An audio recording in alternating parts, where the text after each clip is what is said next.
Bueno, bienvenido, buenos días. Hoy toca hablar.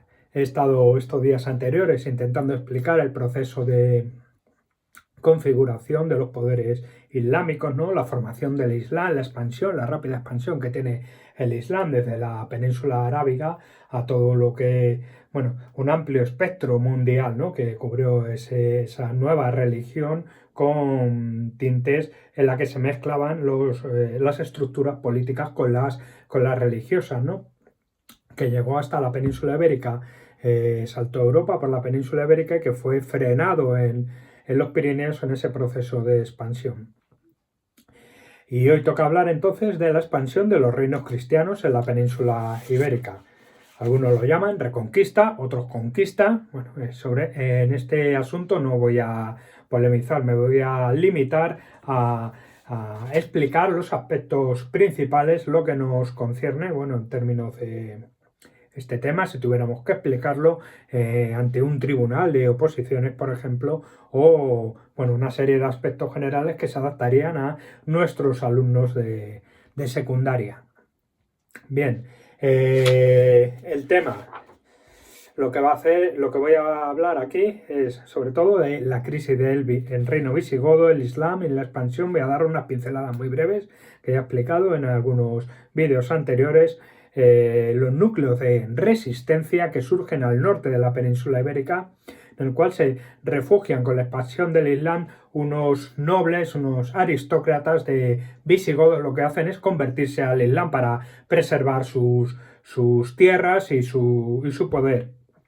Y otros optan por refugiarse en las montañas del norte de la península ibérica, y a partir de ahí se van configurando una serie de poderes que se van extendiendo en aquellas zonas marginales para el Islam, pero que poco a poco van avanzando primero hasta el Duero, superan la línea del río Duero y del río Ebro y llegan hasta el Tajo. Ahora vamos a ver cómo se configura el reino astur-leonés, el reino de Navarra, el reino de Aragón y los condados catalanes, la marca hispánica, que es muy influenciada por el reino franco, ¿vale? Por los francos, por el imperio carolingio, el imperio merovingio, ¿no? Los francos en general, vaya.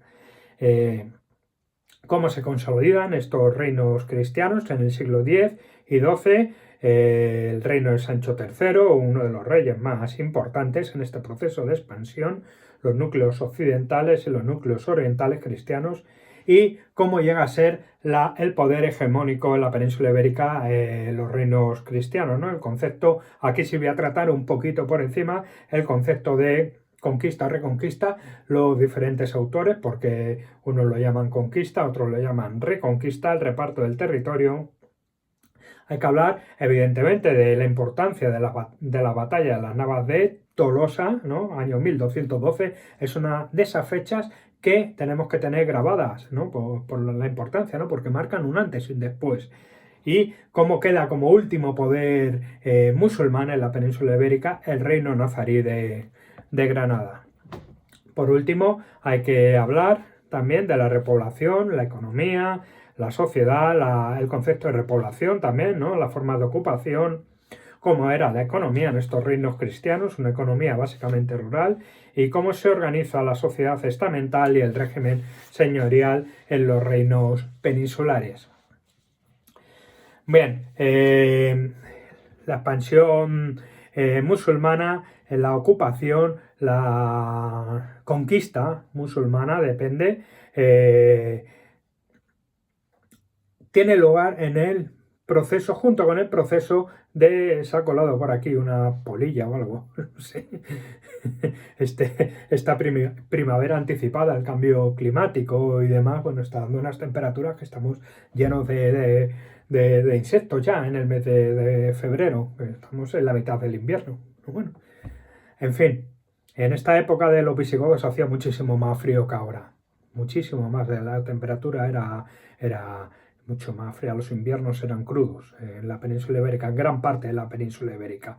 Y en muchas ocasiones el clima ha sido determinante en los procesos históricos. La geografía, por supuesto, que determina los procesos climatológicos, los procesos históricos, pero el clima, unas condiciones de climatología dura, por supuesto que ha provocado que los procesos vayan por una vertiente u por otra. En este caso voy a hablar de la crisis de la monarquía visigoda, que es el contexto en el cual se expande el Islam. Las disputas nobiliarias por el trono son la tónica dominante a finales del siglo VII y principios del siglo VIII. Lo normal eran las conspiraciones, los asesinatos, y el hecho más relevante es la disputa por el trono entre Don Rodrigo y Witiza, los hijos de Witiza y los seguidores de Witiza, ¿vale? La expansión del Islam, la nueva religión, como hemos visto antes, se expande y llega a la península en el año 711, en este proceso de guerra civil entre distintas fuerzas nobiliarias de los visigodos. Con lo cual tiene muy fácil la expansión por varios motivos, ¿no? Entre el 711 y el 714, Tarik y junto a Musa, lugartenientes de los omeyas de Damasco, militares, ¿no? Dependientes de los omeyas de Damasco, en esos 3 años consiguen en distintas líneas expansivas, consiguen dominar casi toda la península ibérica. En el año 700, bueno, esto es debido también a un proceso paulatino de conversión de una parte importante de la población hispano-visigoda al Islam, sobre todo por las ventajas fiscales que tenía. Aunque, como hemos visto, el Islam respetaba a los dumíes, a las religiones del libro, ¿no? Judíos y cristianos, a cambio de pagar un impuesto, ¿no? Les permitía seguir manteniendo sus tierras y también seguir practicando su religión. Pero bueno, al convertirse ofrecía eliminar ese impuesto, que luego le van poniendo otros impuestos por otro lado, ¿no? Es un estado fiscal. Al-Ándalus es un estado basado en la fiscalidad, en las ciudades y en la fiscalidad, en contra de los reinos cristianos, que son estados más feudales, ¿no? Más basados en el poder militar a cambio del reparto de tierras, bueno, a grandísimos rasgos. En el año 732 ya el Islam y su expansión fue frenada por los carolingios de Carlos Martel. Carlos Martel era un mayordomo de los merovingios, ¿no? Un jefe de la Casa Real de los merovingios. A partir de ahí, sus sucesores, Pipino el Breve, funda la dinastía de los carolingios, ¿no? Pues en este año 732, en Poitiers, frena la expansión islámica. Algunos nobles visigodos lo que hacen es refugiarse en las montañas cántabras, estableciendo ciertos núcleos de resistencia contra la expansión del Islam. Si bien es cierto que el Islam, aquellas zonas, bueno, tenía ciertos problemas para controlarlas, ¿no? Eran zonas más marginales, más al margen de lo que ellos consideraban su zona de influencia. Los Pirineos fue otro núcleo de resistencia también por el impulso y por la influencia franca, por la influencia de los carolingios. Estos núcleos fortalecidos comienzan un proceso de consolidación de poderes y de estructuras regias, ¿vale? Que comenzaron a expandirse. La historiografía fija un momento que está de alguna manera cargado es la mítica batalla de Covadonga, ¿vale? En el año 721. Digamos que a partir de ese momento se marca el inicio y la consolidación del reino, la confirmación del reino de Asturias, ¿no? Don Pelayo se considera uno de los primeros, el primer poder regio, ¿no? Del reino de Asturias, ese núcleo de resistencia a las montañas del norte del Cantábrico, ¿vale? Hay una consolidación previa, una etapa entre este año 721 que marca el inicio y el 1045 con la toma de Calahorra, que coincide con la crisis del califato en el año 9, esta fase, ¿no? Con los almorávides se conquista el Valle del Ebro y del Tajo entre el año 1045 y 1145. Luego, Una fase siguiente es la conquista de los cursos altos de y medio de los ríos Júcar, Turia y Guadiana. Se habla de ríos porque suelen ser zonas, las marcas, suelen ser las zonas fronterizas, ¿no? Los ríos, los grandes ríos. Y luego una fase definitiva que se consolida con las victorias, las conquistas del rey Fernando III, el Santo, que reinó entre el año ya en el siglo XIII, el año 1217 y 1252, y de Jaime I el Conquistador, que coetáneo, ¿no?, entre los años 1213 y 1276. Que terminan con la ocupación de los últimos señoríos almohades y se configuran los terceros reinos de taifas.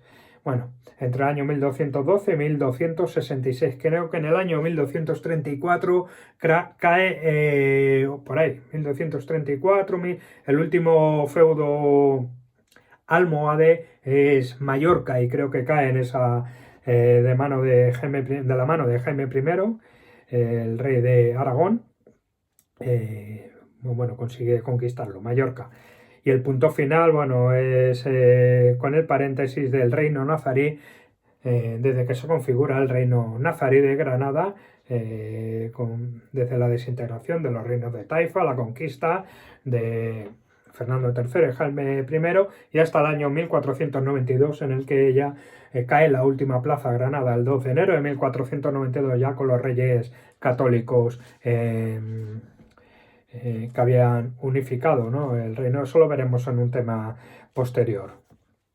Voy a hablar un poco de lo que es el concepto de repoblación, ¿no?, porque hay varias tendencias. Hay una tendencia defendida por el historiador Sánchez Albornoz, que dice que había un desierto demográfico por la invasión islámica en zonas de la cuenca del Duero.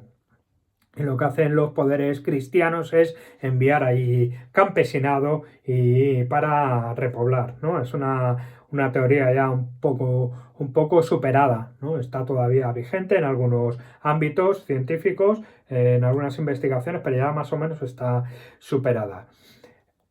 Una segunda teoría habla de la repoblación como concepto de dotar de cierta estructura política a territorios que nunca habían dejado de estar poblados, y eso lo demuestra la arqueología medieval, pero sin un gobierno eficaz. Nunca habían tenido un gobierno eficaz, ¿no? Eran zonas que estaban muy lejos de los poderes islámicos, no alcanzaba la mano del poder islámico, no alcanzaba a estas zonas de la cuenca del Duero principalmente. Y por otro lado, los reinos cristianos que se estaban configurando, aquellos núcleos de resistencia y aquellos primeros reinos cristianos, el reino Astur y el reino Astur leonés. Posteriormente, a medida que va ampliando el espectro, tampoco llega, para ellos también son zonas marginales, zonas extremas, y tampoco llega a alcanzarlos. La arqueología, como comentaba, ha demostrado esa continuidad poblacional desde la caída del Imperio Romano y sobre todo entre los siglos VIII y IX.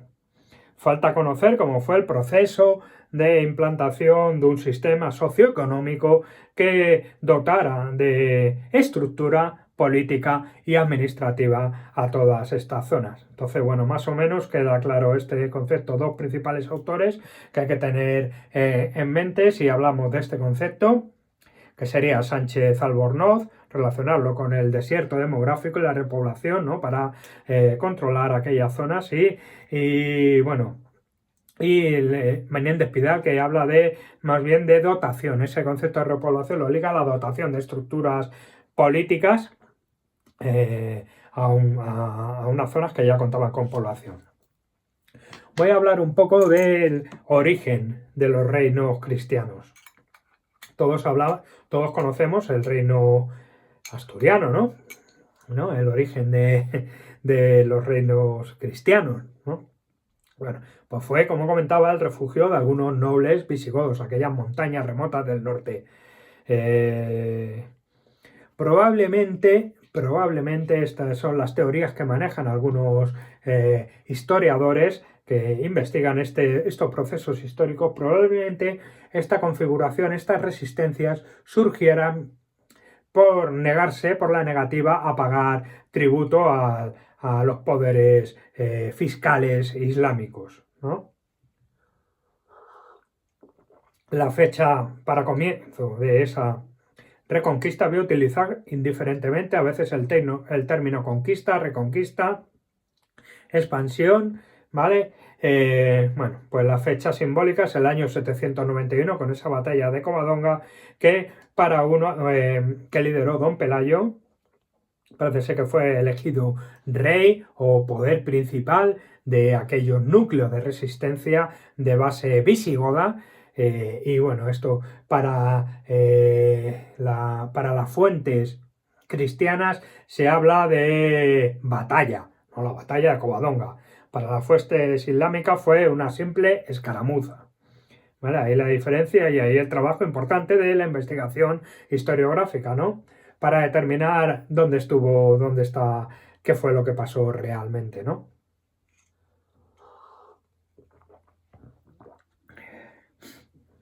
Don Pelayo parece ser que fue el primer poder elegido, probablemente entre el año 718 y el 722. Le sucede Fabila, ¿vale? Que fue del rey de Asturias entre el 737 y 739 y Alfonso I, que le sucedió entre 739 y 757. La capital de este primer reino cristiano se fijó en Oviedo y poco a poco se fueron expandiendo hacia el oeste, hacia la zona de Galicia, con reyes como Alfonso I, Alfonso III. Alfonso II rompió con la iglesia mozárabe de Toledo, es un hecho bastante importante, y se unió a la iglesia carolingia. O sea, recibió una influencia fuerte de los carolingios. El rey Alfonso II decidió romper con esa iglesia mozárabe, ¿no? De Toledo, mozárabe, porque era una iglesia cristiana dentro de los poderes, dentro del territorio islámico en ese momento. Rompió con ellos y decidió unirse a esta iglesia cristiana carolingia, con toda la influencia política que ello conlleva. Otros reyes que le sucedieron fueron Alfonso III, Ordoño I, Ramiro II, bueno, entre el 850 y el 911, ya estamos en el siglo IX y principios del X. Van avanzando hacia Toledo, ¿no?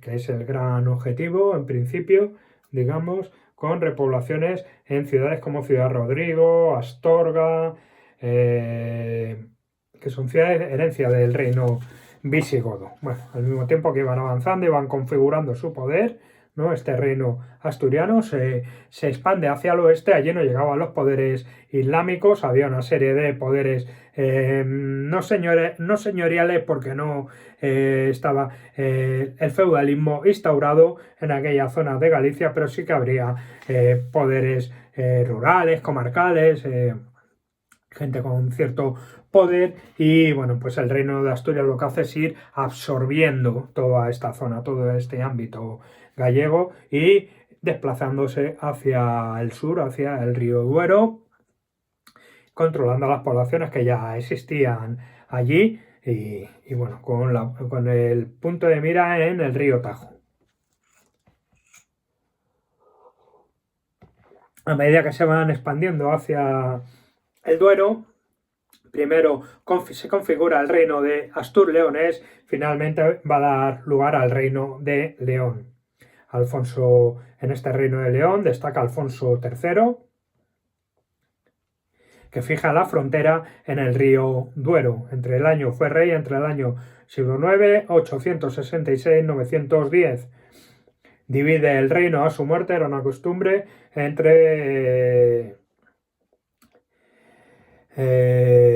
divide el reino a su muerte entre sus hijos. Esto genera una serie de conflictos sucesorios que, bueno, alumbran a Alfonso III, el rey de Asturias, ¿vale? Que lo que hace es alumbrar el reino de León, la génesis del reino de León. En esta época empieza a desarrollarse el Camino de Santiago, ¿no? Importantísimo a la hora del desarrollo económico que surge a partir del año 1000, pues bueno, fue estratégico y fue crucial el Camino de Santiago, esta vía de peregrinaje cristiano. El Reino de León, junto con este proceso de instauración del Camino de Santiago, lo que hace es reforzar el reino y trasladar la capital a la ciudad de León.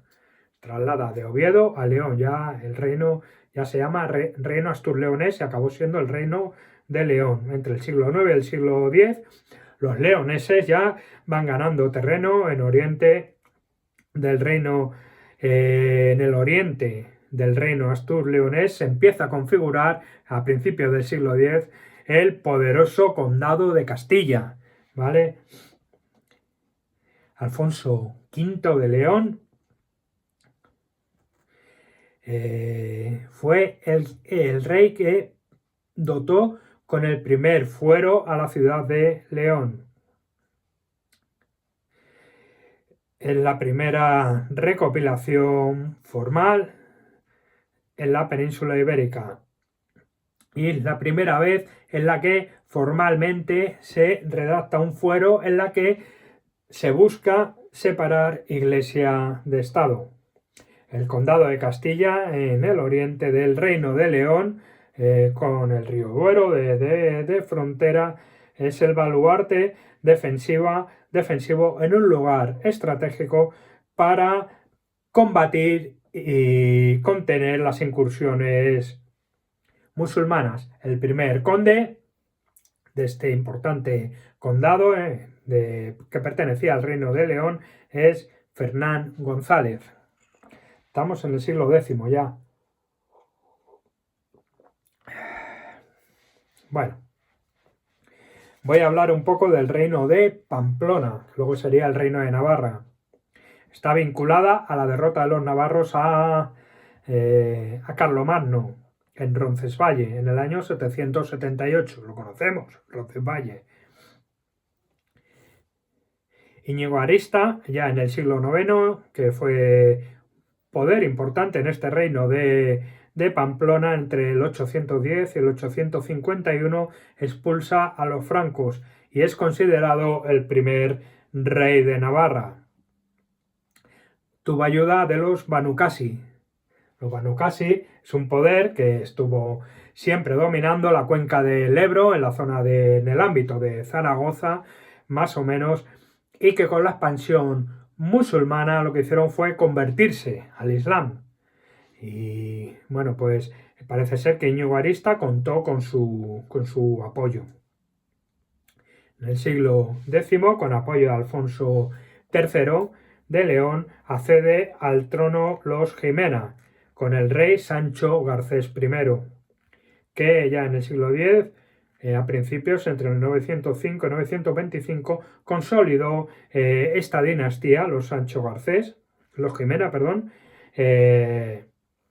y llevó a cabo un proceso de cierta expansión del reino de Navarra, conquistando Nájera y La Rioja. Sancho III de Pamplona, ya en el siglo XI, entre el año 1004 y 1035, hizo de este reino de Navarra, ya se llamaba Reino de Navarra, el más poderoso en ese momento de los reinos cristianos.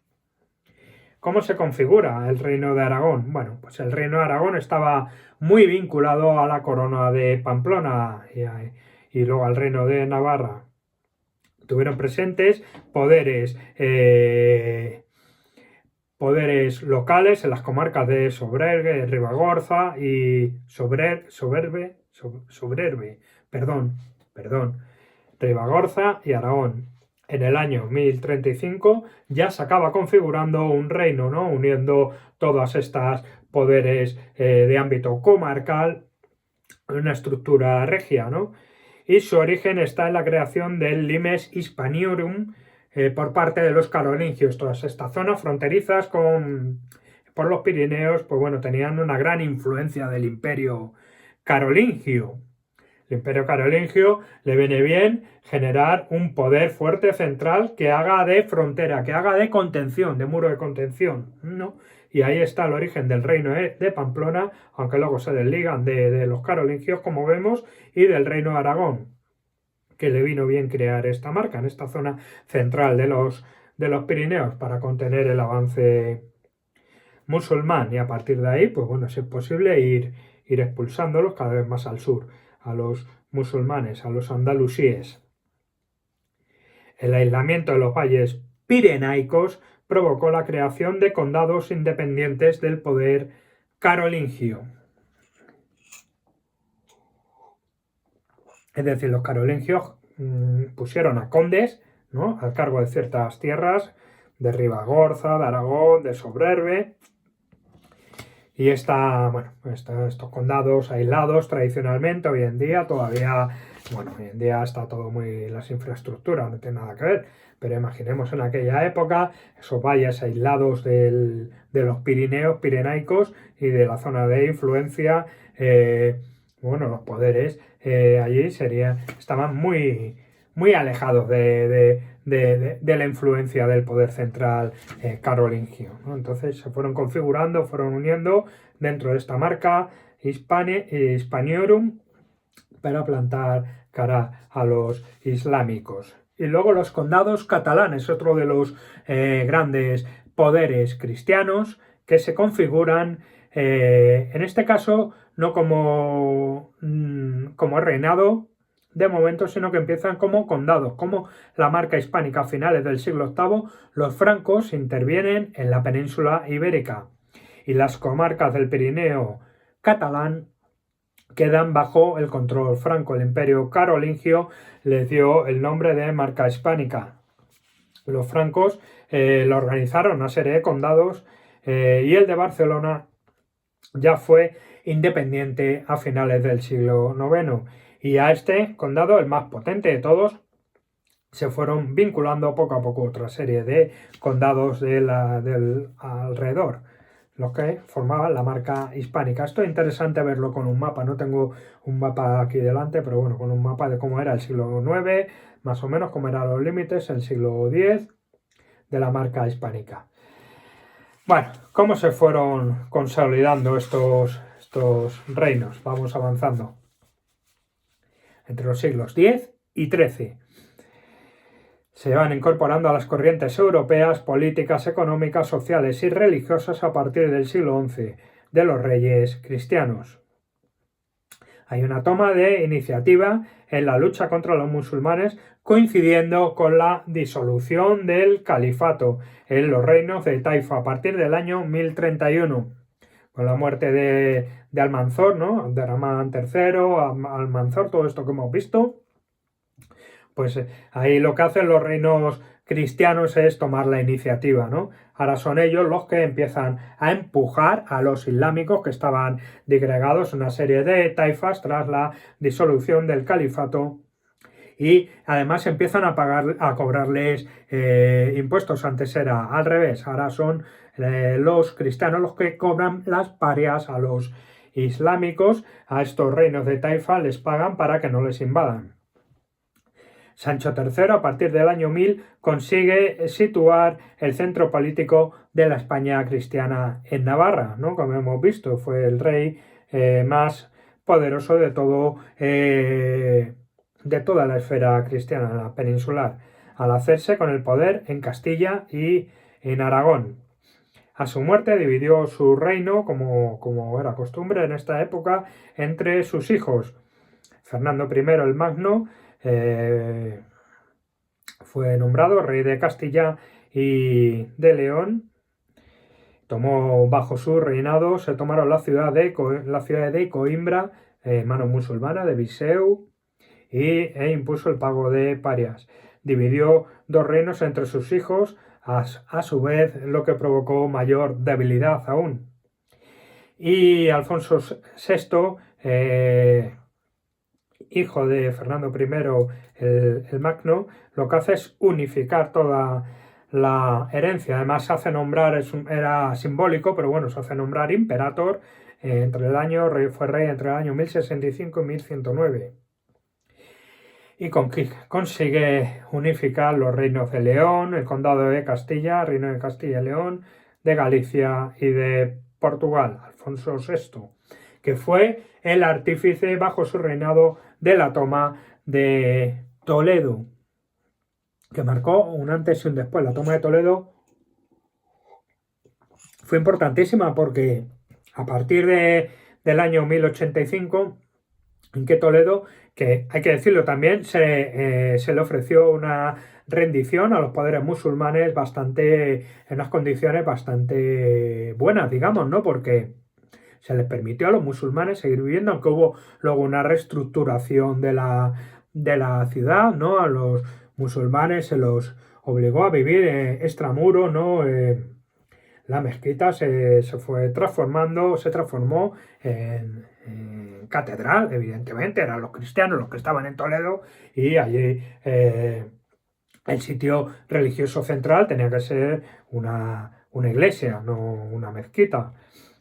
Evidentemente, pero la importancia de la toma de Toledo es que nunca más volvieron a superar esa línea, a pesar de algunas derrotas, luego como en Alarcos, más adelante por parte de los almorávides, si no me equivoco, ahora mismo Toledo nunca volvió a caer en manos musulmanas, ya a partir del año 1085, con Alfonso VI, el imperator, y rey de Castilla, de León, de Galicia y de Portugal, consiguió fijar la frontera sur ya en el Tajo. Las taifas más importantes, viendo el peligro que suponía, acudieron a los poderes al imperio almorávide, ¿no? de la influencia del norte de África, la zona de Marrakech, era donde estaba su centro de gravedad. Acudieron a la llamada, pero bueno, con otras intenciones, en Sagrajas. Con ayuda, además del ejército mercenario de Rodrigo Díaz, que conquista Valencia. Alfonso VI, bueno, el ejército de Rodrigo Díaz, lo he comentado en un vídeo anterior, era un ejército, eran soldados de fortuna, tenía un ejército privado al servicio de quien le pagara. Y a veces estaba con los musulmanes y a veces estaba con los cristianos. En la toma de Valencia estuvo con los cristianos, pero luego también hizo sus trabajos para los musulmanes, ¿no? Como era costumbre en aquella época y como sigue siendo costumbre en la actualidad. Por ejemplo, con Wagner, ¿no? Este poderoso ejército de fortuna, ¿no? Ejército de mercenarios rusos. Alfonso VI muere en el año 1109 y divide y en la herencia deja dividido el reino en León, Castilla, declarando a Portugal un condado independiente que aspira a ser reino con Alfonso Enríquez en el año 1147, que era nieto de Alfonso VI. Aragón se configuró como un reino en el año 1035, como hemos visto, y su apogeo lo vivió con Alfonso el Batallador, que toma Zaragoza en el año 1118 y lo convierte en la capital del reino de Aragón. Alfonso IX, que reinó en León entre el año 1188 y 1230, impulsa el apoyo social de las ciudades y una legislación real. Funda las primeras Cortes de Europa en el año 1188, las Cortes de León, con representantes de las ciudades, de la nobleza y del clero. Como digo, fue el primer ejemplo parlamentario en Europa. Bajo su reinado de Alfonso IX de León, se tomó Mérida y Badajoz, la taifa de Badajoz. Castilla, con Alfonso VIII entre el año 1185 y 1214, vive su gran expansión sobre La Rioja y Tierra de Campos. Llega a acuerdos con Aragón para el reparto de Navarra y de tierras musulmanas.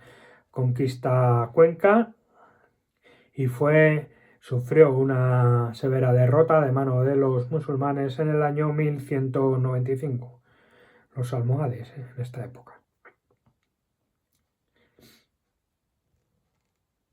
Lo que hacen es los reinos acordar una gran coalición para ir arrebatando terrenos a los musulmanes, tierras entre Aragón, Navarra y Castilla, en una especie de cruzada inspirada por el Papa Inocencio III contra los poderes almohades. Y esta coalición dio lugar a la batalla de las Navas de Tolosa, año 1212. Batalla de las Navas de Tolosa, que marcó un antes y un después.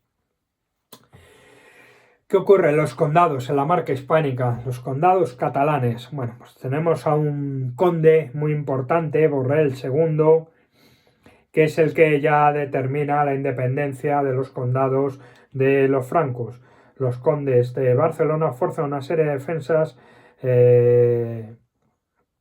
musulmanas en la zona del Llobregat y conquistan lo que llamaron la Nueva Cataluña. Bueno, la unión de Ramón Berenguer IV, un conde de Barcelona, con Petronila de Aragón supuso la unión de ambos territorios en lo que se configuró como la Corona de Aragón, conservando instituciones propias que perdurarán hasta algunas de ellas con modificaciones pero conservarán instituciones propias. Dentro de la Corona de Aragón están las instituciones de Cataluña, las instituciones de Aragón y las instituciones del Reino de Valencia. Lo vamos a ver en el siguiente tema, ¿no? Y cómo consiguen, incluso con la unión dinástica de los reyes católicos, la Corona de Aragón tiene su propia idiosincrasia, ¿no? Institucional, en tanto que conserva esas instituciones propias que vienen de esta época y de más antiguo incluso. Bueno, vamos a ver cómo la hegemonía cristiana, cómo se consolida, las instituciones que crean. En primer lugar, el concepto de reconquista, que ya he hecho alguna mención anteriormente. No, como he dicho al principio, no voy a entrar en un debate profundo porque no es el tema que nos ocupa, pero sí que hay que conocer por qué unos historiadores hablan de reconquista y otros de conquista, no en base a una mitología ni nada de eso, sino en base a los estudios y la ciencia. La historia es una ciencia, ¿vale? Y hay que tratarla con rigor, con todo el rigor posible. Y si se hace alusión a la historiografía, hay que citar y hay que ver el porqué. ¿Por qué se llama concepto de reconquista?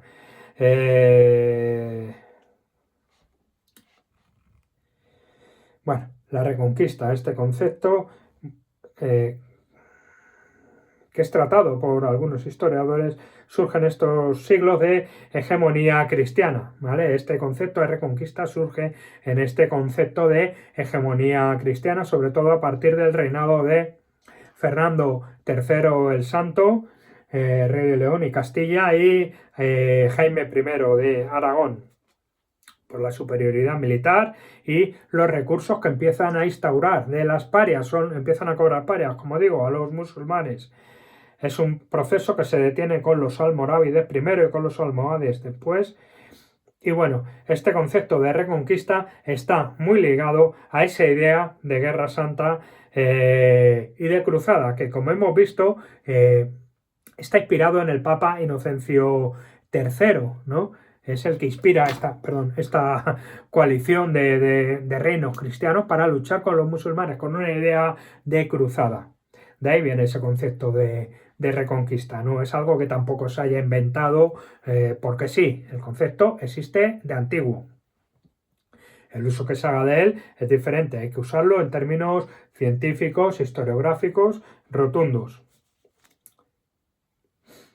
¿Cómo se repartían las tierras conquistadas, ¿no? En una coalición de reinos todos tendrían intereses, ¿no? En las tierras que iban dominando, que iban conquistando o reconquistando, según se quiera enfocar esto. Bueno, pues se establecieron una serie de tratados. El más importante es el Tratado de Tudillén, en el año 1151, que implicaba al reino de Castilla y Aragón, Alfonso VII y Ramón Berenguer IV, son los que lo firman. Se ratifica después con otros tratados, como el de Cazorla en el año 1179 y el de Azmirra en el 1244. Y básicamente lo que vienen a decir estos tratados es que las tierras se deben dividir en base al accidente geográfico del sistema ibérico. Lo que va del sistema ibérico hacia Oriente, todas las conquistas, todas las tierras que se le vayan conquistando a los musulmanes caerían de parte del reino de Aragón, y hacia Occidente serían para el reino de Castilla y León. Finalmente, Aragón lo que hace es controlar el Valle del Ebro, el reino de Valencia y Castilla, tras la batalla de las Navas de Tolosa, y Castilla lo que hace es controlar las dos mesetas y la Bética, ¿no? Lo que van dominando, lo que le van arrebatando de la Bética, el Valle del Guadiana y del Guadalquivir. Y Portugal lo que iba buscando es una independencia, ¿no?, del reino de Castilla.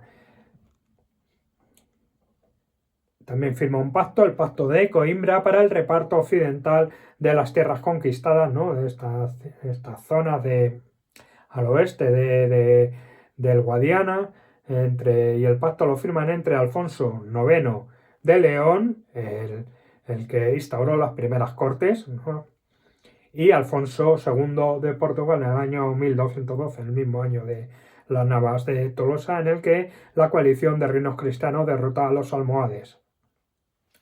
Fernando III el Santo, de los más importantes reyes en la configuración de estos reinos cristianos, que consigue la unión definitiva de Castilla y León. En el año 1230 inicia un proceso para incorporar el Valle del Guadalquivir al reino de Castilla y León. Conquista Murcia e incorpora ciudades tan importantes como Jaén, Córdoba y Sevilla, y un vasto territorio bético de la Bética al reino de Castilla y León. El estrecho de Gibraltar es arrebatado al reino nazarí ya en el siglo XIV, en el año 1340, en la batalla de Salado. Las últimas conquistas de Portugal es la zona del Algarve, ¿no?, al suroeste de la península, y Navarra es un reino que finalmente queda bastante aislado y encerrado, sin salida al mar. Además, que es uno de los intentos de supervivencia del reino de Navarra, al final acabará muy vinculado a Francia, ¿no?, a los reyes de Francia. Pues los intentos eran buscar una salida al mar, que nunca consiguió, y quedó encerrada entre Castilla y Aragón. La corona de Aragón, con Jaime I, conquista Valencia en el año 1238, Baleares en dos sucesivas etapas, 1229 y 1235, año en el que Mallorca cae ya de mano de parte del reino de Aragón, y Menorca en el año 1287. A finales del siglo XIII solo quedaba ya como último reducto musulmán el reino nazarí de Granada. ¿Cómo se llevó a cabo la repoblación y demás? Bueno, la economía y la sociedad, cómo se organiza, ¿no?, en esta época. A partir del siglo XI, los reinos peninsulares cristianos se configuran como reinos feudales frente a los reinos fiscales musulmanes, aunque no alcanzó los niveles de feudalismo de los territorios del Imperio carolingio. La repoblación varió mucho en ritmos y en fórmulas empleadas. En general, hubo una apropiación de tierras por grupos con cierta relevancia sociopolítica, mediante diferentes fórmulas jurídicas, ¿no? La confirmación regia en la adquisición de estas propiedades permitía reforzar los vínculos entre esos agentes, esos poderes locales y comarcales y los monarcas, gracias a estos lazos que podían hacer más efectivos bajo la jurisdicción real. Fue muy relevante también en este papel de configuración de los territorios en las fundaciones monásticas, sobre todo a partir de Cluny, ¿no? De la fundación de Cluny, de la reforma benedictina del siglo X. En el Valle del Duero hubo una repoblación de tipo monacal entre los siglos VIII y XI, señorial y privada, basada en la tradición germana de atribuir al rey las tierras yermas. También hubo una presura individual, que eran pequeñas parcelas que se otorgaban a campesinado libre de Castilla, y una presura colectiva, que eran grandes extensiones entregadas a un señor o a un monasterio con sus siervos. Al sur del Valle del Duero, en el sistema central, se usó en el siglo XI la repoblación concejil, más vinculada a los municipios, ¿no? A los concejos.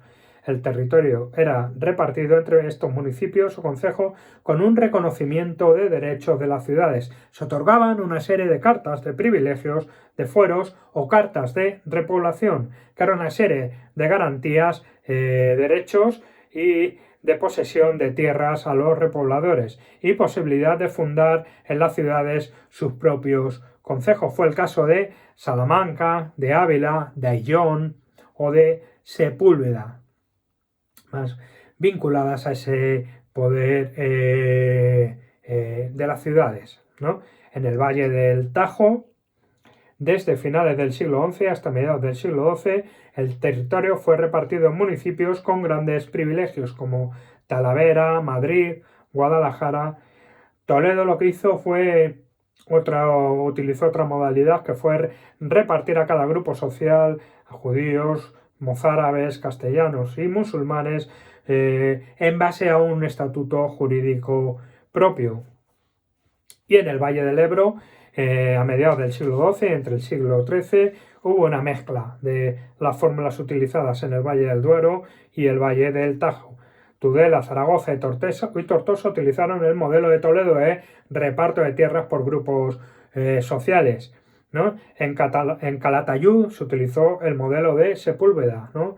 Modelo de fuero, ¿no? De carta de privilegios a una ciudad a la que se le entregaba tierra, se le daba una serie de garantías para poder gestionarlas de una forma más o menos autónoma. Se mantuvo la población musulmana en aquellos territorios y se instalaron mozárabes, francos, aragoneses y catalanes en todos ellos. Y bueno, ya vamos a ir concluyendo. En Extremadura, en Castilla-La Mancha, las que llevaron la batuta, las que dirigieron este proceso de repoblación, fueron las órdenes y de configuración de instituciones, ¿no? Y de otorgar,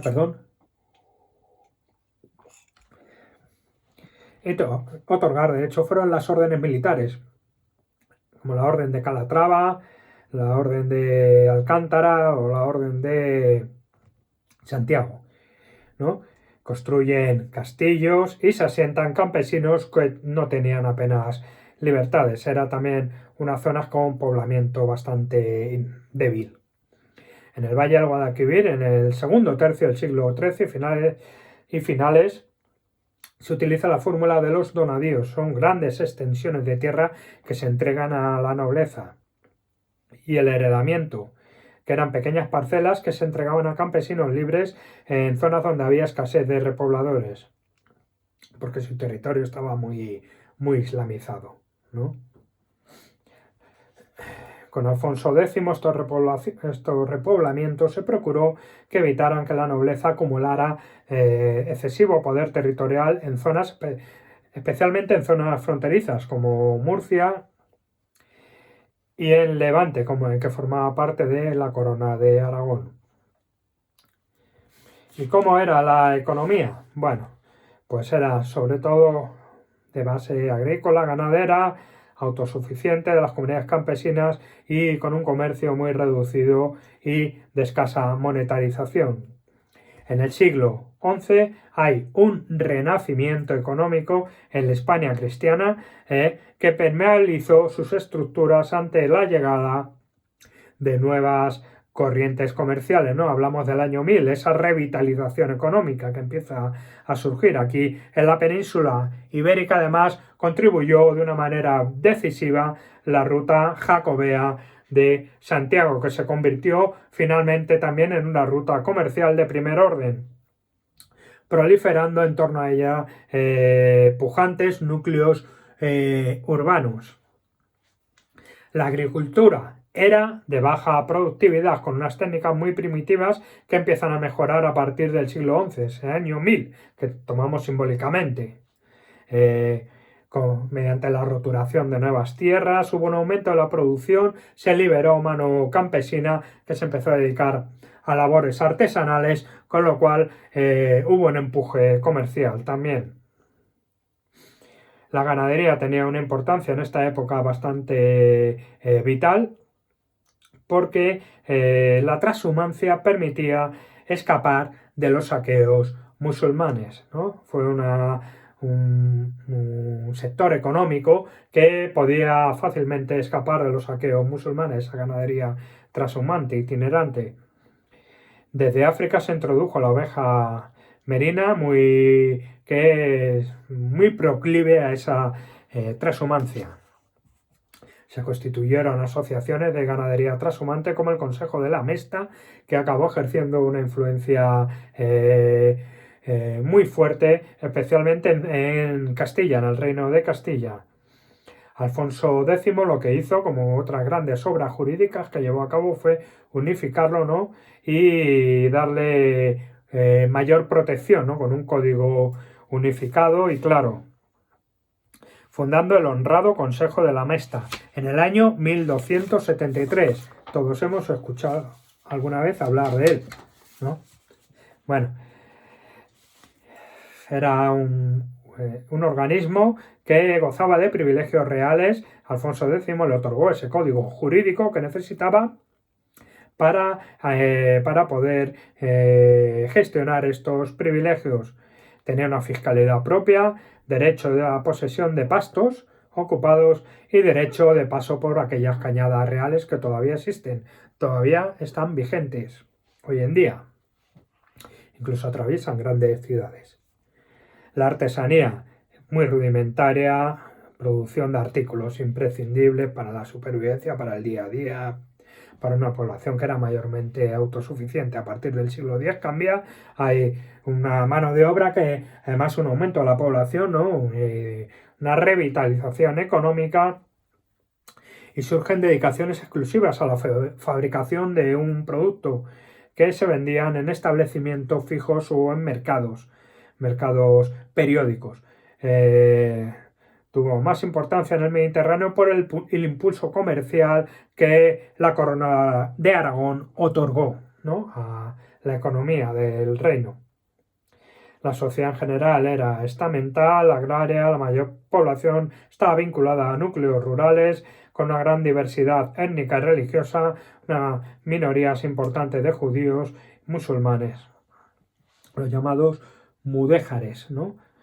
Mozárabes eran los cristianos en territorio musulmán, mudéjares los musulmanes en territorio cristiano. Moriscos los conversos, los musulmanes conversos al cristianismo. Una deriva de las relaciones de dependencia personal derivado del régimen señorial por los habitantes de un territorio quedaban ligados al señor, a esos poderes señoriales. Había señoríos de realengo, eclesiásticos y señoriales. Y bueno, yo creo que con esto más o menos hemos dado unas pinceladas, ¿no? Se puede construir un relato histórico bastante sólido a partir de estos esquemas que he esbozado en este vídeo sobre la expansión de los reinos cristianos en la península ibérica. Y bueno, como bibliografía voy a citar algunos que algunos son fijos.